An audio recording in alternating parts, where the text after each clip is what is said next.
নমস্কার, কেমন আছেন আপনারা? আশা করছি ভালোই আছেন। তো আজকে সকাল সকাল পুজো দিতে গিয়েছিলাম স্বামীনাথে। যারা এখানে আশেপাশে থাকেন তারা তো অবশ্যই জানেন যে বুদ্ধ পূর্ণিমা তিথিতে আমাদের এখানে স্বামীনাথের মেলা হয়। মেলাটি চলে প্রায় 7 দিন নাগাদ। তো আজকে আমি আর আমার কিছু বান্ধবীরা মিলে গিয়েছিলাম পুজো দিতে। ওই যে দেখতে পাচ্ছেন স্বামীনাথ ঠাকুর। আসলে ভেতরে একদমই ক্যামেরা অ্যালাউ ছিল না, তাই বাইরে থেকে যতটুকু পারলাম ততটুকুই দেখালাম। বাইরে থেকেও দেখা যাচ্ছিল না, প্রচুর ভিড় ছিল ভেতরে। তো তারপরে এই যে এই টিকাটা করে নিলাম।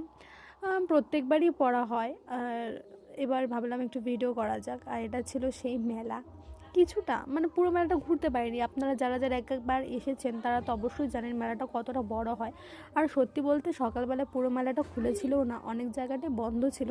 তো এখানে আমি একটু ঢং করছিলাম, মানে টিকাটা দেওয়ার পরে আমাকে ঠিক কেমন লাগছিলো সেটাই দেখাচ্ছিলাম। আর এই সেই জায়গা যেখানে সেসব মেয়েদের মন গলে যায়, এত সুন্দর ছিল কানেরগুলো। আর বাইরের দিকে তাকিয়ে দেখলাম যে একটু বৃষ্টি বৃষ্টি ওয়েদার, তাই ভাবলাম যে চলো বাড়িতেই যাওয়া যাক পোটলা পুটলি নিয়ে। তো আমাদের পুজো দেওয়ার ডান হয়ে গেছে এবং আমরা যাচ্ছি এখন বাড়িতে। তো চলুন, দেখা হচ্ছে নেক্সট মিনি ব্লগে। ততক্ষণ অবধি ভালো থাকবেন।